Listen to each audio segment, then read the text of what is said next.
जी हां, गाजा में इजराइल और हमास के बीच महाविनाशक जंग जारी है। अब तक ना तो हमास का खात्मा हो पाया और ना ही इजराइल का ऑपरेशन पूरा हुआ, लेकिन इस बीच जंग का नया मोर्चा जरूर खुल चुका है। लेबनान से अचानक हिजबुल्लाह ने इजराइल पर विध्वंसकारी हमले कर दिए।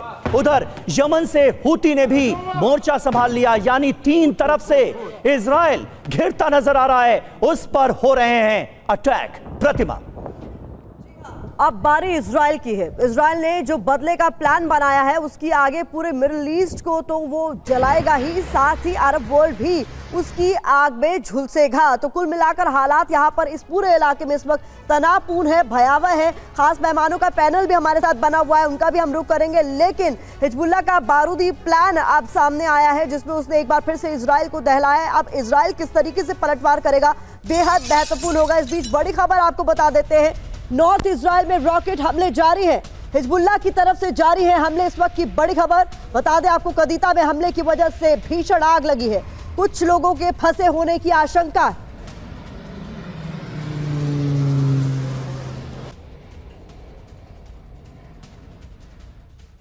और अगली बड़ी खबर, लेबनान से इजराइल पर बमबारी का सिलसिला जारी है। बमबारी की वजह से बिरिया जंगल में लगी आग, जंगल की आग बुझाने की कोशिशें जारी हैं। ये देखिए तस्वीरें, बमबारी की वजह से कैसे बिरिया का ये पूरा जंगल आग की लपटों में घिरा नजर आ रहा है।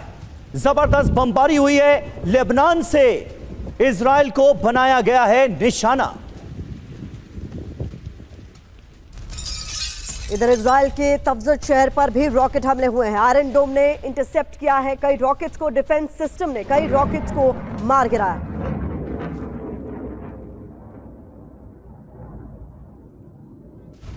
अगली बड़ी खबर आपके सामने, हिजबुल्लाह से आईडीएफ का विनाशक बदला। दक्षिण लेबनान में आईडीएफ का भीषण हवाई हमला हुआ है, हिजबुल्लाह ने कई ठिकानों को तबाह किया है। इजरायली हमले में हिजबुल्लाह के कई लड़ाके ढेर।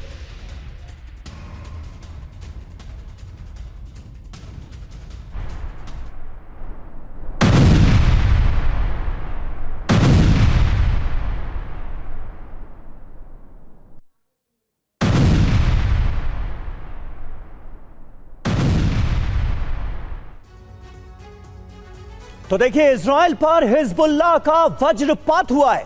इससे जुड़ी तमाम अहम खबर हम आपको जल्दी से दे देते हैं। अलग अलग शहरों और लेबनान से सटे आईडीएफ ने लोगों पर निशाना साधा है। 500 रॉकेट दागे गए हैं। फिलहाल ये देखिए, ग्राफिक्स के जरिए हम आपको समझाते हैं हिजबुल्लाह का वज्रपात कैसे हुआ। अलग अलग शहरों पर 500 रॉकेट दागे गए। लेबनान से सटे इलाकों में भीषण आग, यही वजह है कि कई जगहों पर देखी गई है। कितनी तबाही हुई है हिजबुल्लाह के वज्रपात में, ये आप देखिए जरा। आईडीएफ का कमांड सेंटर ध्वस्त हो गया है। इसके अलावा रडार स्टेशन बर्बाद हो गए, एयर ट्रैफिक कंट्रोल स्टेशन नष्ट हो गया है, हथियार डिपो में आग लग गई है। ये इस वक्त कुल मिलाकर स्थिति नजर आ रही है, यानी इजराइल को गहरा जख्म देने की कोशिश लेबनान की तरफ से की गई। हमारे साथ कई खास मेहमान आप देख रहे हैं, मेरे इर्द गिर्द मौजूद हैं। जेके त्रिपाठी साहब फॉर्मर डिप्लोमेट हमारे साथ मौजूद हैं, मेजर जनरल वीके दत्ता साहब हमारे साथ मौजूद हैं, कर्नल यूएस राठौर हमारे साथ मौजूद हैं, और हमारे सहयोगी सुमित चौधरी भी हमारे साथ मौजूद हैं। इजराइल में 7 अक्टूबर रिटर्न्स, ये क्यों हम कह रहे हैं, ये हमारे दर्शकों के सुमित समझ में आ गया होगा, लेकिन ये तो बहुत गहरा जख्म देने की कोशिश की गई है इजराइल को लेबनान की सरजमीन से। क्या ये माना जाए कि न सिर्फ हिजबुल्लाह बल्कि लेबनान की सरकार का भी इसमें फुल इन्वॉल्वमेंट है? देखिए, बिल्कुल कहा तो जा रहा है कि अंडरकवर लगातार लेबनान के अलावा ईरान और कई लोग जो हैं मदद करें। आपको याद होगा कि कल भी ईरान की तरफ से ये साफ तौर पर आ गया था कि सैकड़ों की संख्या में हिजबुल्लाह के पास ऐसे बड़े मिसाइल्स हैं जो ये युद्ध रुकने नहीं देगा। तो ईरान दरअसल इंडिकेट कर रहा है इजराइल को कि अगर आप नहीं रुके तो फिर आपके ऊपर इस तरीके के अटैक होते रहेंगे। इंपॉर्टेंट ये भी है समीर कि आप मानिए कि अब इजराइल के लिए बड़ी चुनौती हमास के साथ साथ अब बड़ी चुनौती हिजबुल्लाह भी बन गया है। लगातार हिजबुल्लाह के कमांडर्स को अटैक किया जा रहा है, उसी तरीके से जिस तरीके से हमास के खिलाफ बड़ी कार्रवाई की थी इजराइल ने, अब वो कार्रवाइयां हिजबुल्लाह के खिलाफ की जा रही है। उसके पॉलिटिकल लीडरशिप, उसकी मिलिट्री लीडरशिप, उसको टारगेट करने की कोशिश की जा रही है। लेकिन हिजबुल्लाह के पास जो आप कह सकते हैं जो आर्म्स एंड एम्युनिशंस का जखीरा है वो हमास के कंपैरेटिवली बहुत ज्यादा बड़ा है। उसके पास सपोर्ट है, उसके पास जो उसका बैकअप है वो बहुत ज्यादा, और यही वजह है कि इजराइल के लिए ये दिक्कत और बड़ी होगी। और इस बीच अगली बड़ी खबर का रुख कर लेते हैं। हिजबुल्लाह पर आईडीएफ की बमबारी को लेकर बड़ी खबर सामने आ रही है, जहां जंगलों में छिपे हिजबुल्लाह लड़ाकों पर बम बरसाए गए हैं। देसी हथियारों से बारूदी गोले गिराए गए हैं। आईडीएफ के हमले में हिजबुल्लाह के कई लड़ाके ढेर हो गए।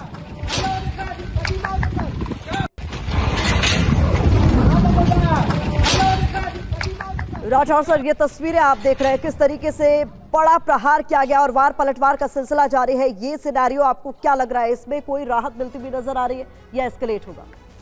प्रतिमा, जो आपने अभी ग्राफिक दिखाया है, ये वीडियो दिखाया है, इसको कैटापुल्ट बोलते हैं। वाकई बहुत ही प्रिमिटिव चीज़ है। ये 14वीं शताब्दी में सीज तोड़ने के लिए किया जाता था। खैर, अभी जो ये 7 अक्टूबर रिटर्न्स आप कह रहे हैं, वाकई एकाएक दक्षिणी लेबनान के साथ जो लगी सीमा है वो गर्म हो गई है और नॉर्दर्न इजराइल के अंदर अभी लेबनान वाकई भीषण हमले कर रहा है। एक बस राहत की बात है कि इजराइल अभी गजा पट्टी में उतना इन्वॉल्व नहीं है रफा के अलावा, तो इजराइल अपना पूरा ध्यान लेबनान की सीमा पर और सीरिया ले करता है। का जिक्र किया, उसमें किस तरीके के हथियार का इस्तेमाल किया जा रहा है, ये बड़ा महत्वपूर्ण है। ये कैटापुल्ट में एक स्प्रिंग लोडेड है और उसके अंदर एक जलता हुआ या कोई भी चीज़ आप फेंक सकते हैं जो उधर जाकर आग लगाएगा। ये बहुत पुराना हथियार है, ग्रीक टाइम से चला जा रहा है। बिल्कुल। और देखिए, एक और बड़ी खबर आ रही है, इजराइल पर दूसरा सबसे बड़ा हमला हुआ है। 7 अक्टूबर के बाद यह दूसरा बड़ा अटैक है। हिजबुल्लाह ने एक साथ 500 से ज्यादा रॉकेट दागे, 160 से ज्यादा मिसाइलों से बनाया गया है निशाना इजराइल को। हिजबुल्लाह के हमले में इजराइल में तबाही मची है और उससे जुड़ी तस्वीरें भी TV9 भारतवर्ष आपको दिखा रहा है। यानी इजराइल को 7 अक्टूबर के बाद एक और बहुत बड़ा जख्म देने की कोशिश की गई है। वो इजराइल जो लगातार गाजा में हमले कर रहा है और गाजा की जो पूरी की पूरी आबादी है वो लगभग एक छोटे से राफा के हिस्से में सिमट कर रह गई है। इजराइल ने यह कहा है कि जब तक हमास का जड़ से खात्मा नहीं कर लेते तब तक अटैक्स रुकेंगे नहीं। और अब लेबनान से एक बड़ा जख्म इजराइल को देने की कोशिश की गई है। हमला देखिए किस तरह से हुआ है, 500 से ज्यादा रॉकेट दागे गए हैं। असर नॉर्थ इजराइल पर पड़ा है। नॉर्थ इजराइल में हमने देखा कि किस तरह से लगातार सायरन बजते रहे, लोगों में दहशत का माहौल नजर आया, लोग दहशत में इधर उधर भागते नजर आए। 1 घंटे में 200 से ज्यादा हमलों को अंजाम दिया गया है, 160 से ज्यादा मिसाइल अटैक किए गए हैं। और अभी थोड़ी देर पहले हमने आपको तस्वीरें दिखाई कि किस तरह से बिरिया के जंगलों में भीषण आग लगी हुई है। ड्रोन का भी सहारा लिया गया है, ड्रोन से भी निशाना बनाया गया है। आईडीएफ के कई बेसिस को इन हमलों में नुकसान पहुंचा है, यानी इन हमलों का एक बड़ा असर इजराइल में नजर आ रहा है। जरूरी बात देखिए क्या है, 7 अक्टूबर को इजराइल पर हमला हुआ था, ये हम सब जानते हैं। और हमास के हमले में 1160 लोगों की जान चली गई थी, 250 लोगों को बंधक बना लिया था हमास के लड़ाकों ने। और तब से जंग का यह सिलसिला लगातार जारी है। दत्ता साहब, सबसे चौंकाने वाली बात आपको क्या नजर आती है ऐसे वक्त में जब इजराइल की तरफ से दावे ये होते हैं कि हमास का पूरी तरह से खात्मा हम करके रहेंगे, बहुत हद तक हमास की जड़ों को हमने खत्म कर दिया है, लेकिन अभी भी हमास का साथी हिजबुल्लाह किस तरह से इजराइल को एक बड़ा जख्म देने में कामयाब हो जाता है, ये क्या आपको चौंकाता है? देखिए, ऐसा है कि 7 अक्टूबर के हमले के बाद नेतन्याहू ने कहा था कि अब जो कार्रवाई इजराइल करेगा ये हमास की 10 पुश्तें याद रखेंगी। उस कार्रवाई के चलते पूरी गाज़ा नॉर्थ से लेकर साउथ तक अभी तक 36,000 से ज़्यादा जो पैलेस्टीनियन हैं गाज़ा में उनकी मौत हुई। उसके अंदर हमास के लड़ाके और सिविलियन सब शामिल हैं। और अभी बीच में जो नुसरात में जब एक हॉस्टेज रेस्क्यू किया गया, जहाँ 4 जो हमारे इनके हॉस्टेज थे इजरायली, उनको उनके स्पेशल फोर्सेस निकाल के लाए। उस हमले में भी 250 सिविलियन मारे गए वहाँ पे। तो अभी जहाँ तक गाज़ा का सवाल है, पूरी दुनिया में अभी इजराइल के ऊपर प्रेशर आ रहा था कि साहब आप ये जंग बंद करें, आप सीज़ फायर करें और इससे बातचीत करें। अभी जब हिजबुल्लाह ने नॉर्दर्न इजराइल पे हमला किया है, इससे इजराइल को फ़ायदा है। इजराइल को ये बहाना मिल जाता है कि अब जो कार्रवाई वो लेबनान में करेगा वो एक बफर जोन बनाने की कोशिश करेगा जिसके अंदर हिजबुल्लाह के कब्जे में वो इलाका वो उनसे छीनेगा, जहाँ से कि इतना बफर जोन बन जाए ताकि कोई भी हिजबुल्लाह वाला इजराइल के ऊपर हमला ना कर पाए। ये जो बात आपने कही सर वो इतनी इंपॉर्टेंट इसलिए है क्योंकि जिस तरीके से 7 अक्टूबर को बड़ी गलती माना जा रहा था, वैसे ही अभी भी जो हमला किया गया है वो एक बड़ी गलती है। आपने बैठे बिठाए मौका दे दिया इजराइल को पलटवार करने के लिए, और अब जो इजराइल करेगा वो अपने आप में अप्रत्याशित हो सकता है। इस बीच बड़ी खबर का रुख करूं, फिर त्रिपाठी सर आपका रुख करूंगी। इजराइल के 3 शहरों में फिर से रॉकेट हमला हुआ। हिजबुल्लाह ने फिर इजराइल पर रॉकेट दागे हैं। गैलीली, यहियम और कलील में रॉकेट्स दागे गए हैं। हमले के बाद उत्तरी इजराइल में सायरन की गूंज सुनाई दे रही।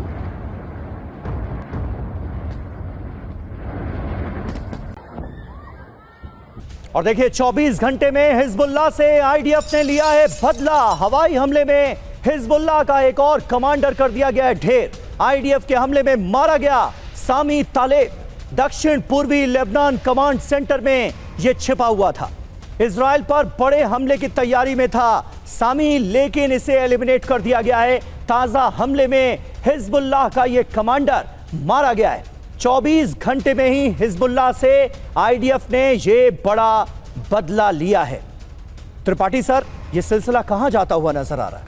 देखिए, यह सिलसिला अभी रुकने वाला नहीं है, क्योंकि आप मेरे ख्याल से हिजबुल्लाह की स्ट्रेटजी क्या है कि अभी तो ये देखा जा रहा है कि हमास की मिलिट्री पावर तकरीबन ख़त्म हो चुकी है।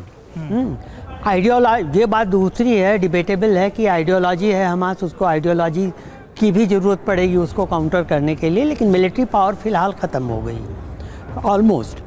अब ऐसी हालत में कि पूरी तरह मिलिट्री पावर ख़त्म हो जाए और पूरी गाज़ा पट्टी पे इंक्लूडिंग रफ़ा इजराइल का कब्जा हो जाए, और इससे पहले हमास चाहता है कि उत्तरी इजराइल पे हमले करके वो इजराइल का ध्यान बटाए, इजराइल को दूसरे फ्रंट पे लाने की कोशिश करे, और यही हिजबुल्लाह कर रहा। और देखिए इंटेंसिटी ऑफ अटैक्स जो जितनी थी, आपने बताया 500 मिसाइल्स दागे गए और कितने ड्रोन्स, इस सब से ये लगता है कि ठीक है आपके पास आयरन ड्रोन है लेकिन वो एक निश्चित सीमा तक काम कर सकता है। उसके बाद ये कि अगर आप हज़ारों की संख्या में मिसाइल या रॉकेट दागेंगे तो वो कहीं ना कहीं तो फेल होगा। तो वही चीज़ हो रही है।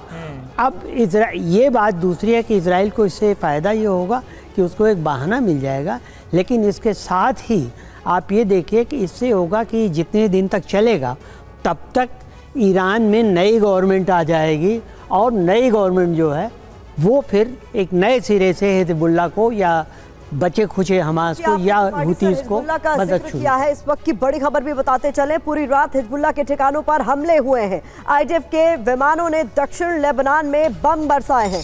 ईता अल शाब इलाके में भीषण तबाही की तस्वीरें भी सामने आ रही है, जहां हिजबुल्लाह के कई ठिकाने नेस्तनाबूद कर दिए गए। ये तस्वीरें आप देखें।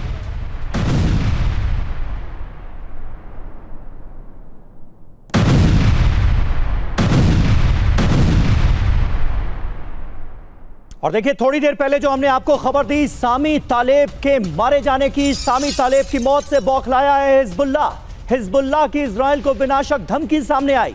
इजराइल पर बहुत बड़े हमले की दी गई है चेतावनी। रोने के लिए तैयार रहे इजराइल, ये कह दिया है हिजबुल्लाह ने। सीधे सीधे इजराइल को वार्निंग दी जा रही है, चेतावनी दी जा रही है सामी की मौत के बाद।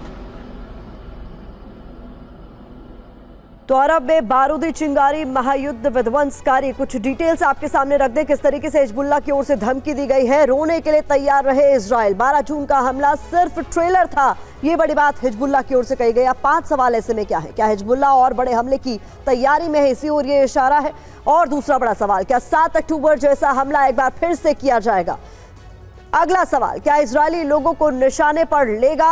यह भी एक बड़ा सवाल है। इसके अलावा क्या विध्वंसकारी वेपन का इस्तेमाल किया जा सकता है? और 5वां बड़ा सवाल, क्या ईरान से हिजबुल्लाह को कोई संकेत मिले हैं? कैसे देखा जाना चाहिए दत्ता सर इसे? यहाँ पर सीधे तौर पर चुनौती दे दी गई। देखिए ऐसा है कि हिजबुल्लाह प्रॉक्सी है ईरान का। ईरान ने डायरेक्ट अटैक करने की कोशिश करी, उसका रिटेलिएशन इजराइल ने किया, और उसके चलते अभी वो डायरेक्ट कॉन्फ्रंटेशन बिटवीन ईरान और इजराइल एक बड़ा चिंगारी को पैदा कर सकता था, उसको रोक दिया गया। लेकिन फिर भी ईरान के माध्यम से हिजबुल्लाह को इस्तेमाल करके इजराइल के ऊपर चोट पहुंचाने की कोशिश की जा रही है। और गाज़ा से, रफ़ा से ध्यान हटाने के लिए, प्रेशर कम करने के लिए हिजबुल्लाह को बोला गया कि वो एक बड़ा अटैक करे नॉर्दर्न इजराइल के ऊपर। तो ये कार्रवाई जो हिजबुल्लाह ने करी है वो ईरान के कहने पे करी है ताकि इजराइल को चोट पहुंचाई जाए नॉर्थ के अंदर। लेकिन इसके रिपरकशन क्या होंगे कि इजराइल के ऊपर जो इंटरनेशनल प्रेशर बन रहा था वो कम हो जाएगा, इजराइल को छूट मिल जाएगी लेबनान के अंदर कार्रवाई करने की। और वो कार्रवाई जब करेगा तो जैसे मैंने पहले जिक्र किया, वो एक बफर जोन बनाने की कोशिश करेंगे। इजराइल के अंदर अभी फायर पावर की कमी नहीं है, उन्होंने ऑलरेडी अपने जो ग्राउंड फोर्सेस है उसको डिप्लॉय कर दिया हुआ है नॉर्दर्न इजराइल और सीरिया की तरफ, तो उसका कोई लैंड अटैक का खतरा नहीं है। तो जहाँ तक मिसाइल और एयर का सवाल है, इजराइल जरूर हिजबुल्लाह के ऊपर हावी हो जाएगा। ये जरूर है कि थोड़ा बहुत डैमेज हिजबुल्लाह कर देगा जो मिसाइल स्ट्राइक्स करके, लेकिन उसका जो रिटेलिएशन इजराइल करेगा वो एक मैसिव स्केल पे होगा।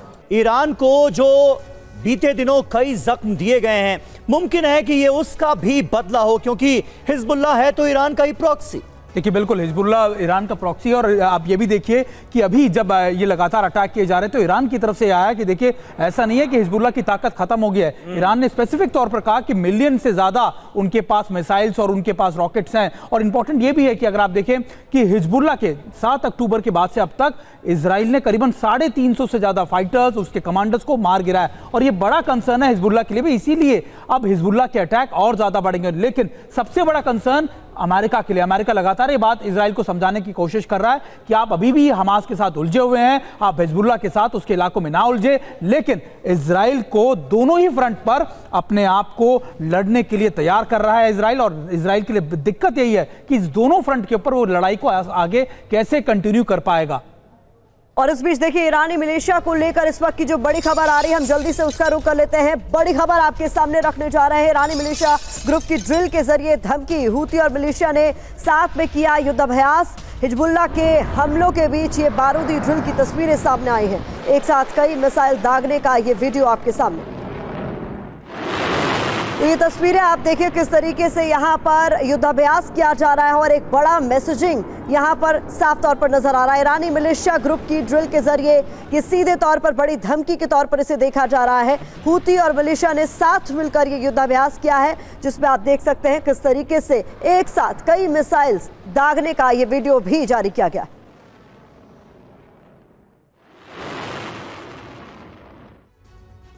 और वहीं जंग में हिजबुल्लाह के साथ आया हूती। लाल सागर में इजराइल को बनाया गया है निशाना। जी हां, एक बार फिर रेड सी में जंगी चिंगारियां सुलग रही। इजरायली जहाजों को बनाया गया है निशाना। हूती ने जल्द और बड़े हमलों की दी है धमकी, यानी एक बार फिर ट्रिपल एच एक बड़ी मुसीबत बनते हुए नजर आ रहे हैं इजराइल के लिए।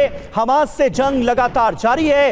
हूती और हिजबुल्लाह भी अब बड़े हमलों की धमकी दे रहे हैं, और हमलों की शुरुआत भी हो चुकी।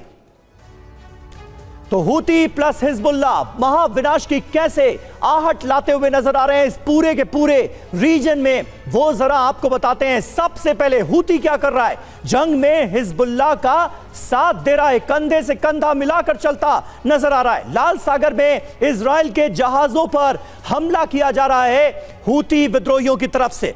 अशदोद और हाइफा पोर्ट पर किया गया है अटैक। तो लगातार इजरायली जहाजों को निशाना बनाया जा रहा है। उत्तरी इजराइल में देखिए लेबनान से हिजबुल्लाह का हमला भी लगातार जारी है। हूती और हिजबुल्लाह दोनों मिलकर इजराइल को जख्म दे रहे हैं। दक्षिणी इजराइल में यमन की तरफ से हूती का अटैक, पूर्वी इजराइल में इराक सीरिया से ईरानी मिलिशिया का हमला। तो देखिए किस तरह से तीनों तरफ से लगातार हमलों का सिलसिला जारी है। कर्नल राठौर, इजराइल क्या बुरी तरह से घिरता नजर भी आ रहा है। उसके सामने एक तरफ चैलेंज हमास के खात्मे का, दूसरी तरफ हूती और हिजबुल्लाह हमले पर हमले कर रहे हैं। तीन तरफ से इस वक्त बुरी तरह से घिरा इजराइल नजर आ रहा है। ये तो देखिए समीर, ऐसा नहीं है कि इजराइल इस बात से बेखबर कभी रहा है कि उसके दुश्मन कौन है, और 7 अक्टूबर से ये चीज़ उसे पता थी कि गज़ा पट्टी है, वेस्ट बैंक है, लेबनान है, गोलान हाइट्स है, इराक जैसा आपने कहा, और यमन है। तो इस जगहों से हमले, लेकिन हमलों में इंटेंसिटी ज़रूर ज़्यादा पकड़ गई है। ख़ास करके लेबनान अभी तक एक अच्छा नेबर तो साबित हो रहा था, ज़्यादा हमले नहीं कर रहा था। अगर आप लेबनान और इजराइल के वॉर 2006 को देखें तो उस स्केल पे तो उसने हमले किए नहीं। तो अभी जो है थोड़ी हमलों में तेज़ी ज़रूर आई है, और यहाँ पर भी इजराइल को ज़्यादा परेशानी नहीं है, क्योंकि जितने भी ये इनके शत्रु हैं किसी के पास एयर पार नहीं है, और इजराइल के पास एयर डिफेंस अच्छी है, वो उनके मिसाइल्स का जवाब दे देगा। और जैसा कि कहा कि लेबनान के सदर्न लेबनान के अंदर इजराइल कोशिश करेगा कि ज़मीन वहाँ से खाली कराए, बफर जोन बनाने की कोशिश करे, क्योंकि लेबनान के अटैक हाइफा से लेकर सी ऑफ गैलिल तक जा रहे हैं, और इस जगह को वो चाहेगा कि और पीछे धकेले। लेबनान के साथ एडवांटेज क्या है कि हिंटरलैंड में इजराइल का कोई दखल नहीं है, तो सारे मिसाइल, सारे रॉकेट्स वहाँ से वो फायर कर सकते हैं। लेबनान के पास लिमिटेड ही सही एयर पावर और नेवी भी है, जिससे वो नुकसान पहुंचा सकते। बड़ी बात आप कह रहे हैं। और देखिए, इस बीच राफा में इजराइल का ऑपरेशन जारी है। इस वक्त की बड़ी खबर आपके सामने, हमास की तलाश में आईडीएफ का ये ऑपरेशन, जहां विनाशकारी हमले के बाद छापेमारी, कई हमास लड़ाकों के मारे जाने की खबर भी इस बीच सामने आ रही है। और देखिए, एक और अहम खबर है, गाजा युद्ध पर अमेरिका की हमास को नसीहत। अमेरिकी विदेश मंत्री एंटनी ब्लिंकन का बयान, बंधक रिहाई पर सौदेबाजी बंद करे हमास। बंधक रिहाई पर हमास ने दरअसल कुछ शर्तें सामने रखी हैं, और उसके बाद अमेरिका की तरफ से यह महत्वपूर्ण बयान आया है।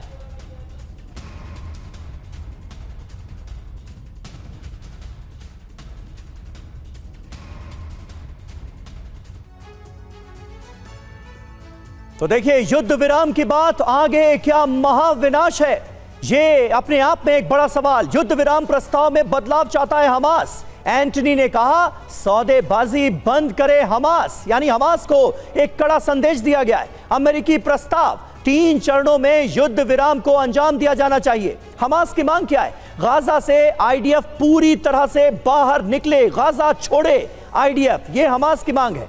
अमेरिकी प्रस्ताव में कहा गया है कि इजरायली बंधकों की रिहाई जल्द से जल्द की जाए। राफा से इजराइल कब्जा छोड़े, ये हमास डिमांड कर रहा है। अमेरिकी प्रस्ताव में कहा गया कि फिलिस्तीनी कैदियों की रिहाई भी की जाए। हमास की मांग है कि फिलाडेल्फी कॉरिडोर पर कब्जा छोड़े इजराइल। तो कुल मिलाकर बात अभी भी अटकी हुई नजर आ रही है। गाजा के पुनर्निर्माण की मांग की है हमास ने, और अमेरिकी प्रस्ताव में भी यह कहा गया है कि गाजा में बड़े पैमाने पर मदद पहुंचाई जानी चाहिए। हमारे तमाम खास मेहमान जो हमारे साथ जुड़े, आप सभी का बहुत बहुत शुक्रिया इस चर्चा का हिस्सा बनने के लिए।